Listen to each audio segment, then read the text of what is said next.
அவங்க சொன்னது எஃப்வேர்டு வந்து ஒரு ஆண் கூட்டத்தை விவசாயிகளை பார்த்து சொல்லியிருக்காங்க. அதுவும் மிக மிக மோசமான தரம் தாழ்ந்த சைகையால் செஞ்சிருக்காங்க. அந்த ஒரு பெண் வந்து இன்னொரு பெண்ணை வைத்து திட்டுறாங்க. முதல்ல பெண் வார்த்தைகளில் ஒருத்தர் திட்டுறதே ரொம்ப ரொம்ப அசிங்கம், ரொம்ப கேவலமான விஷயமா நினைக்கிறது அப்படிங்கிறது இந்த பெண் வார்த்தைகள். அப்ப இந்த பெண்ணே பெண்களை கேவலப்படுத்துற ஒரு பெண் அப்படின்னா இந்த பெண் வந்து பெண் இனத்துக்கே இழுக்குன்னு நான் நினைக்கிறேன். ஒற்றை நடுவிரல் ஆதரிக்கிறவங்க ஒற்றை நடுவிரல் கலாச்சாரத்துக்கு தான் தயாராக இருக்கிறார்கள் என்ற அர்த்தம். இது வருத்தமாக பதிவு. சமீபமா சில பெண்கள் தமிழ்நாட்டில் இருக்கிற கட்சியிலேருந்து போகும்போது நான் கேள்விப்பட்ட செய்தி என்னன்னா, பெண்களுக்கு பாதுகாப்பு இல்லாத கட்சினால தான் நாங்க வெளியில போறோம். ஒரு மக்கள் போராட்டத்தை எந்த அளவுக்கு கேவலமா பேசணுமோ அந்த அளவுக்கு கேவலமா பேசுறாங்க. அதாவது விவசாயிகள் வந்து டூல் கிட், பெரிய பாவம். அதாவது நம்ம சோறு திங்கிறோம், சப்பாத்தி சாப்பிடுறோம், சாப்பிடுற அந்த மண்ணில் கை வைக்கிறவங்களோட வயிற்றெரிச்சல் வந்து சும்மா விடாது அப்படிம்பாங்க. ட்ரோனுக்கு முதலீடு பண்றோம், உலக அளவில் ட்ரோன் முதலீடு பண்றோம், அதே ட்ரோன்ல வந்து கண்ணீர் புகை கொண்டு வீசுறாங்க.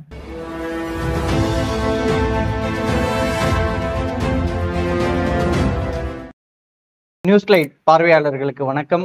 இன்றைய நேர்காணல் பகுதியில் நம்மோடு சமூக செயற்பாட்டாளர் கிருத்திகா தரன் அவர்கள் இணைந்திருக்கிறார்கள். வரவேற்று நிகழ்ச்சிக்குள் செல்வோம். வணக்கம். வணக்கம். நியூஸ்லைட் பார்வையாளர்களுக்கும் தங்களுக்கும். டெல்லியில ஏற்கனவே சில ஆண்டுகளுக்கு முன்பு விவசாயிகள் ஒரு மிகப்பெரிய அளவிலான ஒரு போராட்டம், ரொம்ப நீண்ட போராட்டம் செய்ததுக்கு பிறகு அரசு சில கோரிக்கைகளை சொன்னதுக்கு அப்புறம் ஏற்றுக்கொள்கிறோம், அந்த 3 வேளாண் சட்டம் உள்ளிட்ட விவசாயிகள் கோரிக்கைகளை நாங்கள் ஏற்கிறோம் அப்படின்னு சொன்னதுக்கு அப்புறம் அவங்க விட்டுருந்தாங்க. இப்பொழுது மீண்டும் ஒரு பெரிய போராட்டம், ஒரு தேர்தல் நெருக்கத்துல இருக்கும்போது ஒரு பெரிய போராட்டம், டெல்லியை நோக்கி டெல்லி சலோ அப்படிங்கிற ஒரு முழக்கத்துல ஒரு போராட்டத்தை தொடர்ந்து இருக்கிறாங்க. டெல்லி அவர்கள் வருவதற்கு முன்பே விவசாயிகளை தடுத்து நிறுத்தணும் அப்படிங்கிற அடிப்படையில அவங்களுக்கான அந்த புல்வெளிகளை போடுறது, அவங்க வரக்கூடிய வண்டிகளை பஞ்சராக்குவது, அதே போல பெட்ரோல் குண்டுகள் வீசுறது, இந்த மாதிரி புகை குண்டுகளை வீசுறது, இந்த மாதிரியான பல விஷயங்களை விவசாயிகள் நோக்கி பண்றாங்க. அதுல ஒரு விவசாயி ஒருத்தர் மாரடைப்பு வந்து இறந்தும் போயிருக்கிறாங்க. ஏன் இந்த டெல்லி விவசாயிகள் போராட்டத்தை ஏன் அரசியை இந்த அளவுக்கு பாக்குறதுக்கான காரணம் என்ன? இந்த அரசியலை எப்படி புரிஞ்சுக்கிறது? ஒரு ஜனநாயக அரசுல வந்து போராட்டம் நடக்கணும், அரசை எதிர்த்து கேள்வி கேட்கணும்.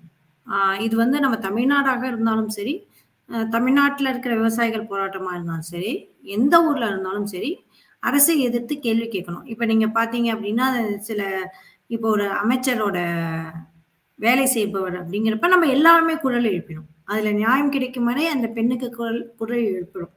அது தனிப்பட்ட விஷயம்தான், அது அரசு சார்ந்த விஷயம் கிடையாது. ஒரு தனிப்பட்ட வீட்டில் விஷயம் நடந்தா கூட அந்த விஷயத்துல இருக்கிற ஒரு சிக்கல்கள்னால நம்ம என்ன பண்றோம் அப்படின்னா, நம்ம அந்த விஷயத்த முன்னெடுத்து குரல் கொடுக்கிறோம். அரசு சார்ந்து நம்ம அரசுக்கு கேள்வி கேட்பதும் குரல் கொடுப்பதும், அரசு நமக்கு செவி சாய்ப்பதோ இல்ல அது செவி சாய்க்காமல் போவதோ அவங்க இஷ்டம். ஆனால் போராட்டங்கள் அப்படிங்கும்போது நடந்துகிட்டே தான் இருக்கும். அதுக்கு வந்து அதுவும் முக்கியமா விவசாயிகள் அப்படிங்கிற போராட்டங்கள் வந்து தடுக்கிறது அப்படிங்கிறது பெரிய தப்பு. அதாவது எப்படி தடுக்கிறாங்க அப்படின்னா, முள்ளால வந்து பாதை போட்டு டிராக்டரை பஞ்சர் அடிக்கிறது, ரோடை பேரிகேட் பண்ணி நிறைய இடத்துல டிராக்டர் தண்ணியில போகுது. உடனே விவசாயிகள் பற்றி அதெல்லாம் விடுங்க, இது வந்து போலீஸ் நடக்குது, கூட்டம் கூடினா உங்களுக்கு தவறுன்னு தோணுது, அதனால கூட்டத்தை பண்றாங்க, அதெல்லாம் விடுங்க. ஆனா இந்த சோசியல் மீடியால இந்த விவசாயிகளை இவங்க காங்கிரஸின் ஆட்கள், இவங்க வந்து எலெக்ஷனுக்காக எங்களை வந்து பண்றாங்க.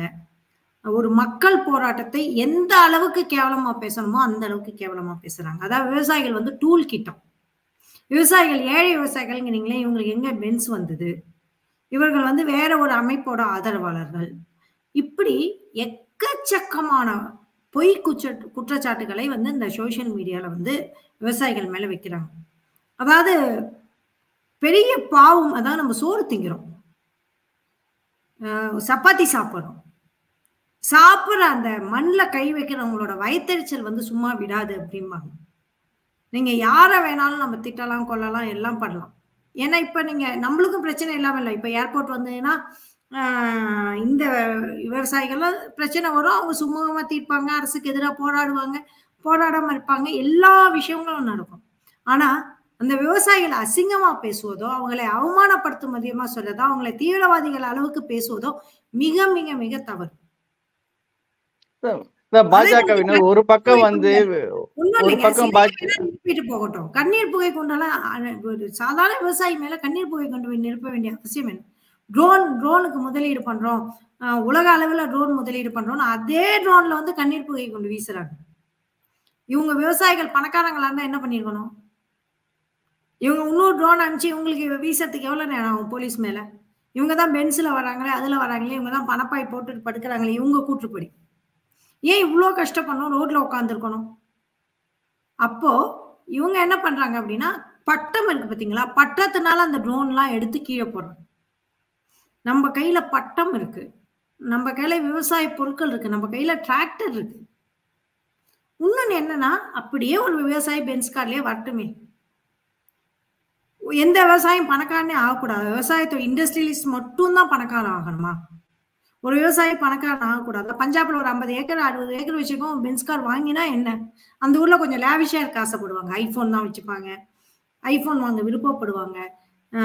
இதுல நான் நேரடியா பார்த்திருக்கேன். அவங்க கொஞ்சம் லேவிஷா வாழறதுக்கு கையில பணம் வச்சிருக்க மாட்டாங்க, ஆனா லேவிஷான வாழ்க்கைய வாழறதுக்கு ஆசைப்படுவாங்க, ஃபாரின் போவாங்க. அதான் ஒரு பக்கம் பாஜகவினர் விவசாயிகளை இந்த மாதிரி அவதூறுகள் மூலம் கொச்சைப்படுத்துறாங்கன்னு சொல்ல வரீங்களா? கண்டிப்பா 100%. மிக மிக மிக மோசமான அவதூறுகள். நீங்க அவங்கள பத்தி என்ன பேச ஒண்ணுமே வேண்டாங்க, என்னோட பேஜ போய் பாருங்க, என்னை பத்தி என்னெல்லாம் பேசுறாங்க. எவ்வளவு கேவலமா பெண்களை மிக மிக கேவலமா பேச முடியுமோ அந்த அளவுக்கு பேசுறது வந்து அவங்களாதான் இருப்பாங்க. நான் ஒரு போஸ்ட் போட்டேன்னா கிட்டத்தட்ட 30-40 பேர் வந்து கேவலமா திட்டிட்டு போறேன். அவங்களுக்கு எதிராக யாரும் பேசிடக்கூடாது, அவங்களுக்கு எல்லாருமே அவங்களுக்கு ஆதரவா ஜால்ரா போட்டுட்டு இருக்கோம்.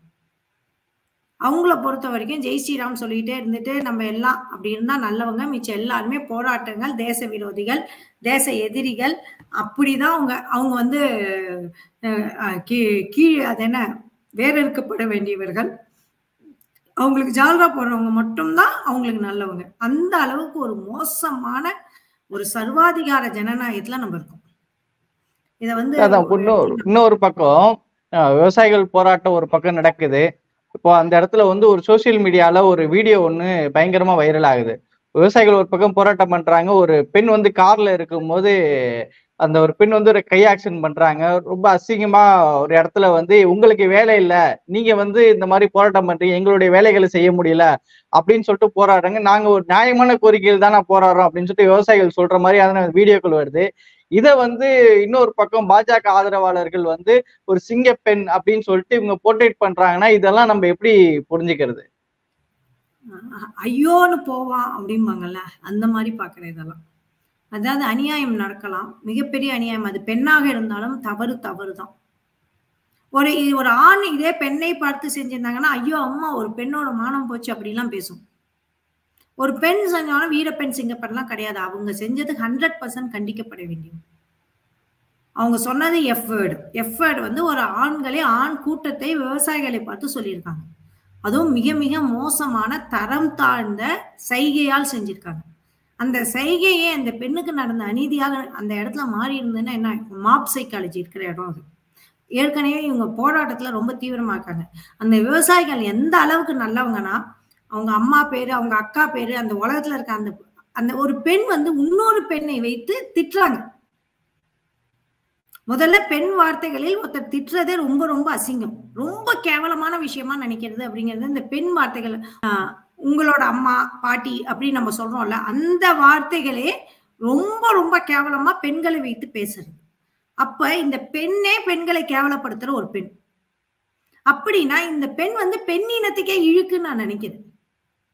அவங்க விவசாயிகளை கண்டிக்க துள்ளி கூட தகுதி.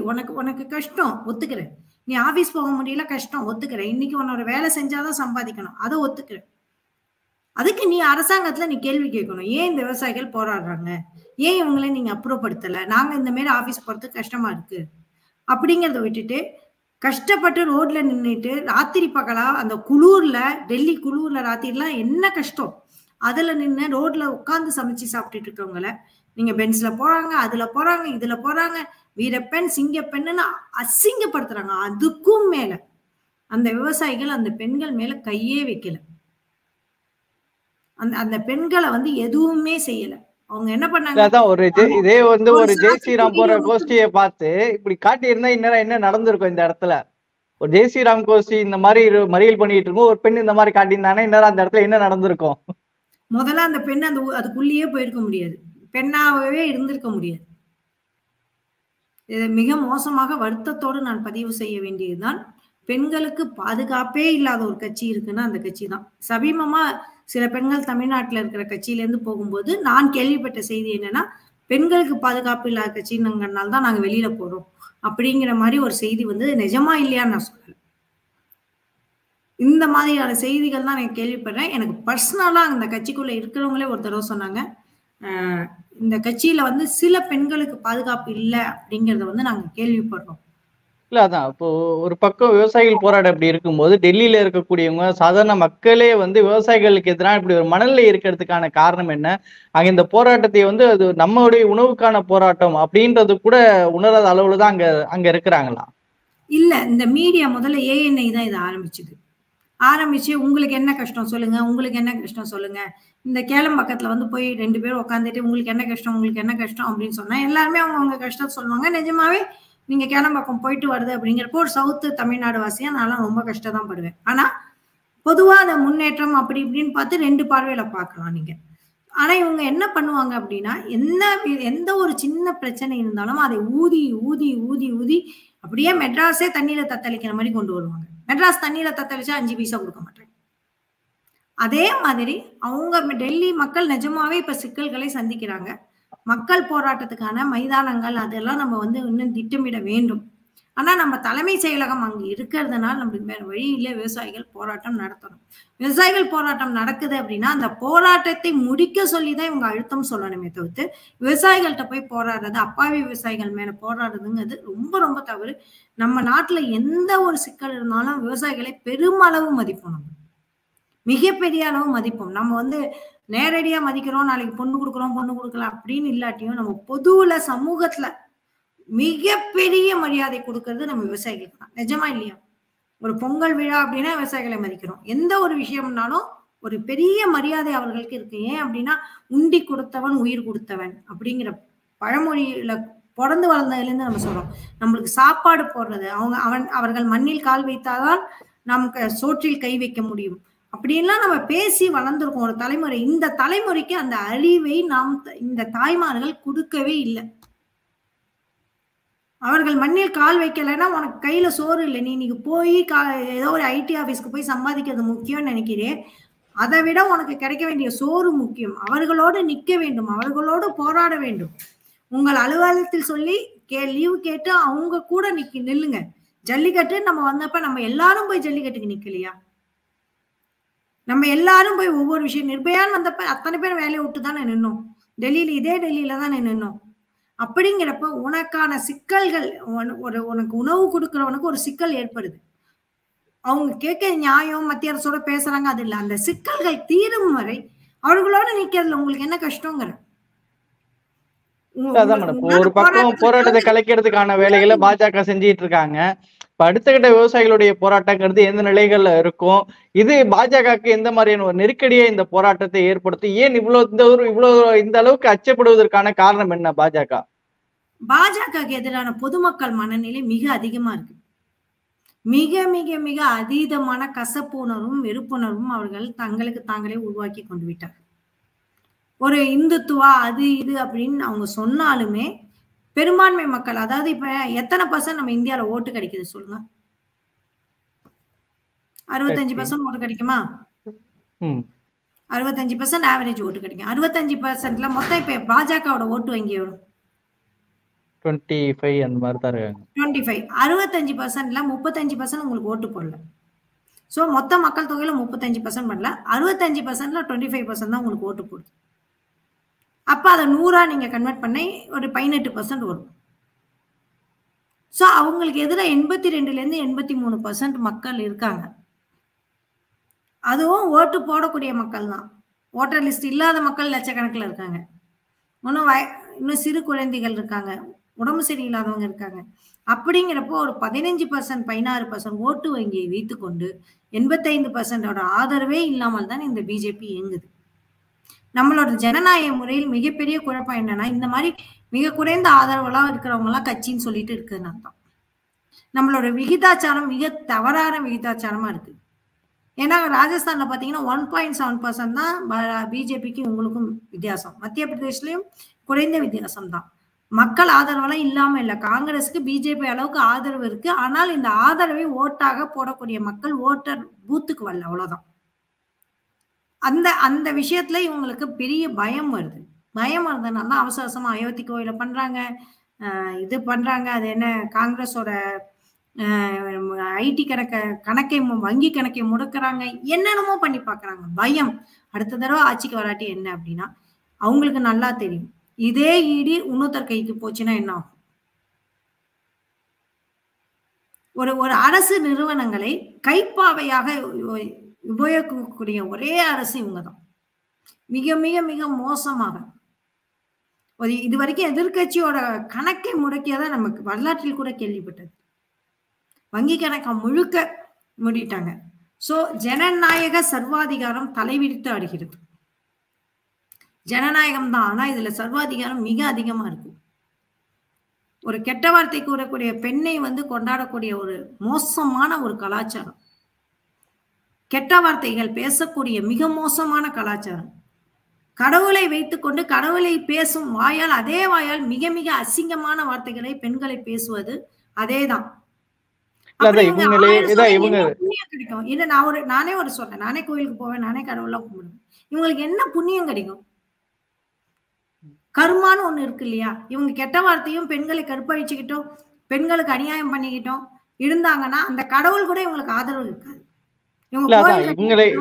இவங்க ஒரு பக்கம் இந்து, அதாவது சங்கிகள் ஒரு பக்கம் இந்து தேசியம், இந்து பாரம்பரியம், கலாச்சாரம் இதெல்லாம் பேசக்கூடியவங்க இப்படி ஒரு கெட்ட வார்த்தை சொல்லக்கூடிய ஒரு ஆக்ஷனை எடுத்து இவங்க ஒரு பரப்புறாங்க. அதை ஒரு சிங்கப்பெண்ணு போட்டுறாங்கன்னா இவங்க சொல்லக்கூடிய அந்த கலாச்சாரங்கிறது என்ன? அப்போ அந்த கை வச்சு ஒரு கலாச்சாரம் சொல்றாங்கல்ல, ஒற்றை விரல் கலாச்சாரம் தான். ஒற்றை நடுவிரல் கலாச்சாரம்.